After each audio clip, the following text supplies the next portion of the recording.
Di video ini, aku akan menjawab kenapa sih VTuber lebih memilih untuk melakukan live streaming dibandingkan membuat konten video. Kenapa konten dalam bentuk video dianggap tidak ideal untuk VTuber?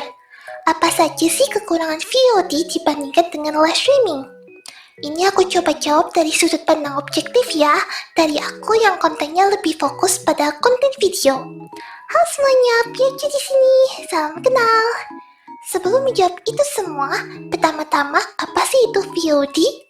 Video on Demand VOD adalah layanan konten dalam bentuk video yang penontonnya bisa mengaksesnya kapan saja dari perangkat apapun seperti lewat televisi, komputer, atau handphone. Kata VOD ini cukup sering digunakan dalam dunia content creator dan VTuber. Intinya mah konten video gitu ya. Sedikit disclaimer, dalam video ini aku membahas tentang konten video panjang, bukan konten shorts. Karena kedua hal itu amat sangat berbeda dari pengertiannya, algoritmanya, dan lain sebagainya. Oke? Nah, akhir-akhir ini banyak sekali orang yang membahas tentang perbandingan antara VOD dan live streaming. Hal ini menurut aku sih menarik banget ya, dan akhirnya mendorong aku untuk membuat video ini. Jadi apa sih kekurangan VOD dibandingkan dengan live streaming? Kenapa sih VTuber lebih memilih untuk melakukan live streaming dibandingkan membuat video? Yang pertama, hyper-focus niche, topik yang terlalu fokus. Apa sih itu niche? Niche adalah topik atau tema spesifik yang menjadi fokus seorang pembuat konten untuk menghasilkan konten mereka. Membuat konten dalam bentuk video membutuhkan niche yang sangat spesifik agar konten dapat menarik target penonton. Contohnya nih, kamu ingin membuat VOD tentang game. Itu pun kamu harus sangat spesifik agar konten kamu menonjol. Mau main game apa? Kontennya tentang apa? Apakah bermain saja? Apakah hanya momen lucu saja yang diupload? Apakah ingin membuat challenge? Apakah ingin membuat tutorial? Apakah ingin membuat review? Harus sangat spesifik, harus sangat fokus niche-nya. Sayangnya hal ini malah jadi membatasi kemampuan VTuber untuk lebih bebas dalam membuat konten dengan topik lain dan menahan mereka untuk menarik perhatian penonton yang lebih luas. Jadi kalau kamu dari awal memang pengennya bikin konten video, penonton akan lebih suka topik yang sangat fokus, hyper-focus niche. Tapi nih kalau kamu terlanjur terjun pada satu topik, ketika kamu mau ganti topik, views kamu bakal jatuh sejatuh-jatuhnya. Penontonnya bakal protes, gak mau nonton video kamu. Beda banget nih sama live streaming, dimana niche yang berbeda itu malah didukung loh sama penonton. Penonton malah pengennya kamu coba banyak hal, coba banyak game, coba banyak ide, coba banyak challenge, coba ini, coba itu, dan sebagainya. Karena hal yang sama itu malah membosankan bagi penonton. Tuh, beda banget kan antara VOD dan live streaming? Yang kedua, butuh lebih banyak waktu. Kalau dibandingkan membuat konten video sama live streaming, tentunya membuat video yang berkualitas membutuhkan lebih banyak waktu, mulai dari pencarian ide, perencanaan, riset, pembuatan naskah, proses perekaman, proses pengeditan, belum lagi ketika ada retake dan review. Prosesnya amat sangat panjang. Sementara itu, kalau live streaming lebih efisien dalam pembuatan konten karena prosesnya lebih sederhana dan tidak membutuhkan banyak waktu dibandingkan dengan konten video. Apalagi karena live streaming adalah pembuatan konten secara real time, VTuber bahkan bisa mendapatkan beberapa konten video seperti klip pendek hanya dalam satu kali streaming. Yang ketiga, lebih banyak resiko dalam bereksperimen. Nah, untuk membuat konten video yang bagus, tentunya kamu harus banyak bereksperimen terlebih dahulu. Video seperti apa ya yang menarik target penonton aku? Apakah video seperti ini atau yang seperti ini?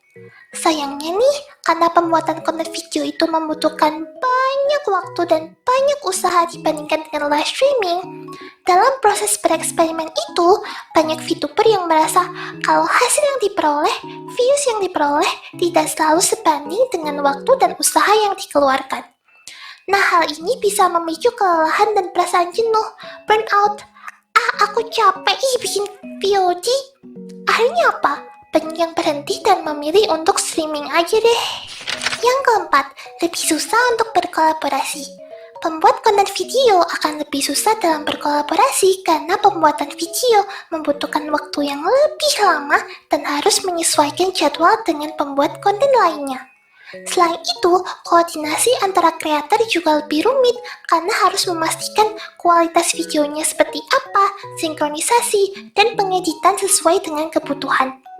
Berbeda dengan konten streaming yang jauh lebih mudah untuk membuat kolaborasi dengan streamer yang lainnya. Setuju nggak nih? Yang kelima, dituntut untuk selalu sempurna. Pembuat konten video kalau bisa harus selalu memproduksi video yang dalam tanda kutip sempurna dan berkualitas tinggi secara konsisten untuk mendapatkan engagement yang bagus. Karena kita nggak tahu nih, kapan potensi penonton baru menemukan video kita. Kalau penonton baru menemukan video kita yang kurang bagus, mereka jadi nggak mau melanjutkan nonton, mereka nggak mau subscribe, dan mereka akan lebih memilih untuk menolak menonton video lainnya. Karena mereka sudah berpikir kalau video di channel ini jelek. Hal ini akhirnya merusak algoritma channel kamu. Video kamu jadi tidak direkomendasikan oleh YouTube. Lagi-lagi bisa memicu kelelahan dan perasaan jenuh, burnout. Berbeda ya sama konten streaming, meskipun live streamnya di saat tertentu termasuk kurang berkualitas, penonton baru masih bisa tuh berinteraksi secara langsung dan mereka bisa tertarik dengan karakternya untuk menonton live selanjutnya. Yang keenam, terasa kurang otentik dan spontan. Konten video sayangnya juga memiliki kekurangan dibandingkan dengan konten streaming dalam hal spontanitas dan pengalaman yang otentik. Pada live streaming, VTuber bisa terhubung secara langsung dengan penontonnya secara real time dan bisa menampilkan kepribadian dan karakter mereka secara transparan tanpa adanya editan.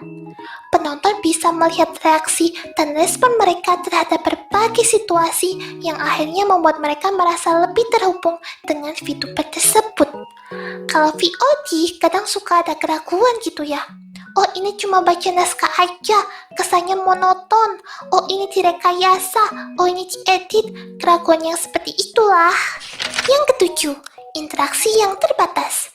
VOD dan live stream juga memiliki perbedaan dalam hal interaksi, feedback, dan kedekatan dengan penonton. Dalam VOD, interaksi dengan penonton terbatas, seperti hanya melalui komentar video. Feedback dari penonton dan jawaban dari pembuat konten akhirnya cenderung lambat.